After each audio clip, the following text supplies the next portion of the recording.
Right now, a ton of warm air is building up across the US. Also, there's a big storm brewing across the Pacific Northwest. This storm is going to head straight for the huge buildup of warm air in the central US and slam into it. What happens when they meet up will affect everyone across the country, but some more than others. In this video, we're going to completely dissect this thing so you can stay ahead of it. And instead of being scared, you can be prepared. First off, we have to talk about the root cause here. These unseasonably warm temperatures that are making a comeback across the central and eastern US. This is happening right after a stretch of bitter cold that actually broke some records. I mean, even Kansas City broke its old record of 28 degrees by getting as low as 25 degrees on Tuesday morning. A big northward bulge in the jet stream is going to open the doors for much warmer air to flow across the central and eastern US through this weekend. This warm up is going to feel like a shock to some people who may not keep up with the weather forecast. I mean, we're talking about going from 40 to 50 degree high temperatures all the way up to 70 to 80 degree high temperatures in no time. And this warming trend is also going to extend over towards the East Coast as we get deeper into the weekend. As early as tomorrow into Monday, the significant warm up will be felt from Charleston, West Virginia, all the way up into Pittsburgh, Pennsylvania. And outside of a pesky rain shower along the East Coast, the vast majority of people that have been dealing with this most recent cold snap are going to experience a period of very nice and warm weather this weekend. Now, this all sounds great, and you're probably thinking, Mr. Weatherman, what are you doing telling me about this? My weather app can tell me that it's going to be nice and warm. Well, I'm just here to tell you that this warm air is only going to set the stage for our next big system to come through and cause a big mess. And the warmer it gets, the more likely we are to actually see widespread heavy rain, flooding, snow, and severe weather. The jet stream has been so topsy-turvy-curvy from the weak polar vortex lately. This has been bringing us rounds of troughs and ridges that are sliding over the US. That's actually what's causing our storm that we're talking about in this video. You can see here how this big dip in the jet stream is swinging towards the central US, and inside of that dip is a bunch of cold Arctic air, and that's going to slam into the warm air that's currently building up. This will obviously cause a bunch of problems in the central US and the eastern US,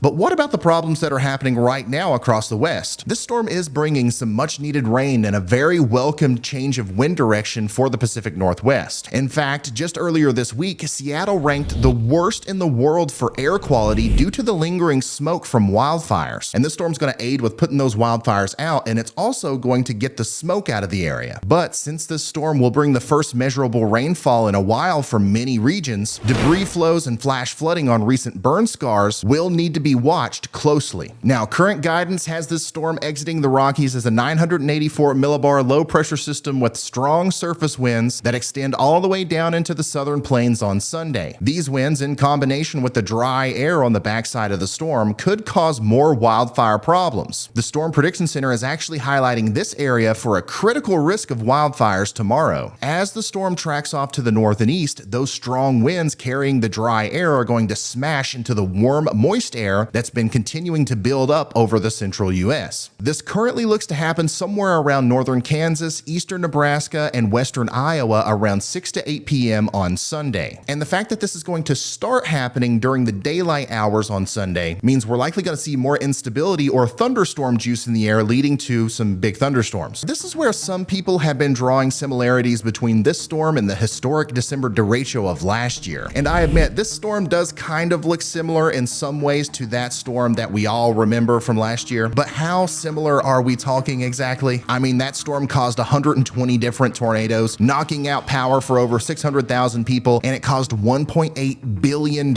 in damages. This storm, the one that we're talking about this weekend, looks less robust than the one that we had last year. But that doesn't mean that we can let our guards down, because there is a lot of energy with this storm. In fact, there's so much energy, not only will we see severe weather tomorrow across the plains, but we have a rare October day 4 risk of severe weather all the way down in the deep south, according to the Storm Prediction Center. I'm going to go in depth and explain all of the details behind this right after we thank today's sponsor, MyHeritage, the #1 resource for family history, research, and DNA testing. Have you ever been curious about your family's origins? I personally love this stuff. I'm obsessed with it almost. I have spent hours and hours looking into it. And MyHeritage is a great resource because it's used and trusted by over 90 million people, and it gives you access to over 18 billion historical documents from around the globe. So there's like this foolproof network of people and information that allows you to find stuff quick and easy. Piecing together your family tree is very simple. Just get started with a couple close family members and then you start getting recommendations. There's even specialized AI technology to restore and animate any old photos you find. Like I said, I find this stuff fascinating. I literally have spent so much time on this website and it's allowed me to see photos of my great-grandfather who I never actually got to meet. In order to unlock your story, MyHeritage is offering a 14-day free trial for anyone who clicks the link in the description and heads over to the MyHeritage website. And when your free trial expires, you'll get 50% off the rest of your subscription. You heard that right. Just click the link in the description for a 14-day free trial and then half off the rest of your subscription. So guys, what are you waiting for? Go check it out. It's very cool and let me know what you find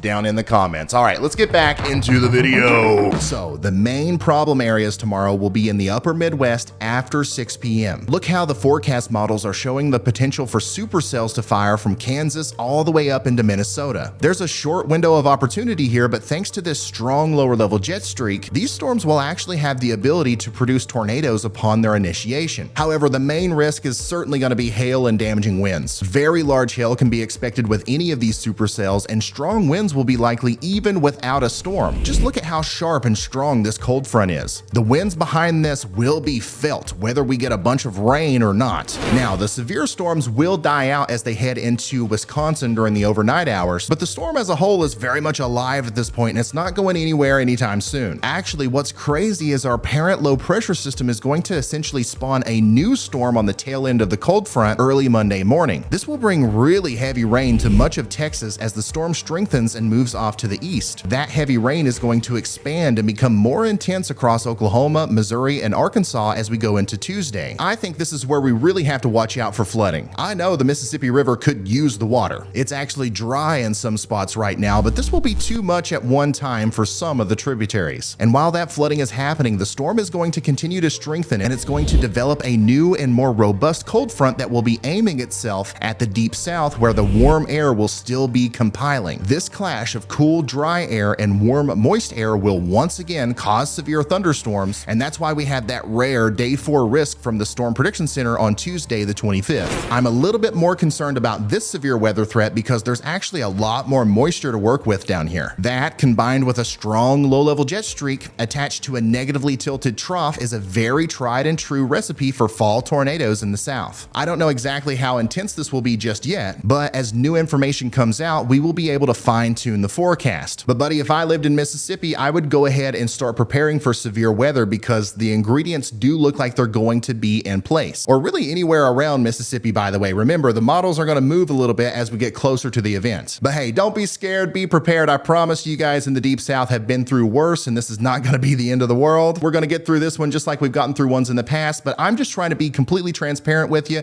and give you as much of a heads up as possible just in case that big storm comes to your neighborhood. And beyond the strong winds, severe weather, flooding, and wildfires associated with this storm, on the backside, we're talking about Snowtown, baby. Several peaks around the Cascades and Rockies will be buried in a couple feet of snow through Sunday and Monday as this storm produces blizzard conditions on the cold side. Now, this big storm is not going to disappear after Tuesday. I've been hollering about this big storm for over a week and I was not exaggerating. This thing is huge, essentially spanning from Canada all the way down into Mexico. And like I said, it's going to affect everybody in the country on some level. The storm is going to continue to track to the north and trail a cold front across the eastern half of the country from Tuesday all the way through Friday, but we're not expecting any more severe weather east of, say, Alabama. And of course, the main story is going to be our roller coaster temperatures as this front's going to once again get rid of our nice warm bubble and put us back into a bit of a cold snap. This one doesn't look quite as intense, but we will be back down below normal from Arkansas into Michigan for a short period of time. Beyond that, the forecast looks a little fuzzy. Remember, once we get about 7 days out and beyond that, these forecast models are like looking at a fantasy book. But the general pattern looks somewhat quiet from what I can see all the way through the end of October. Zonal flow looks to set up and we are no longer going to be dealing with those pesky dips in the jet stream that mess everything up. Of course, even if that is correct, as we go into November, there will surely be more storms that we have to track. In fact, I have a lot to say about this because the pattern in November actually looks kind of insane. But while the weather is nice, get out there and enjoy it. I know I'm going to be doing that. And in a couple of days, I'm going to be back here on YouTube with a full Halloween forecast, unless of course I'm needed before then to update you on the severe weather in the south. But yeah, if you liked this video, please hit the like button and subscribe to the channel. It helps me out a whole lot, and maybe even leave a comment down in the comment section. I love hearing from you. And of course, we gotta shout out our members over here. Thank you guys so much for being a part of the channel. There is a very slight chance that I go live tomorrow for the severe weather in the plains, or even on Tuesday for the southern severe weather. I just don't know if it'll be needed yet. So subscribe to the channel, turn notifications on. Just know that if I feel like I'm needed, if there's gonna be a big severe weather outbreak, I am gonna go live. I just can't tell you right now exactly when or if that's going to happen. Otherwise, I'll see you very soon in another regular video, and goodbye.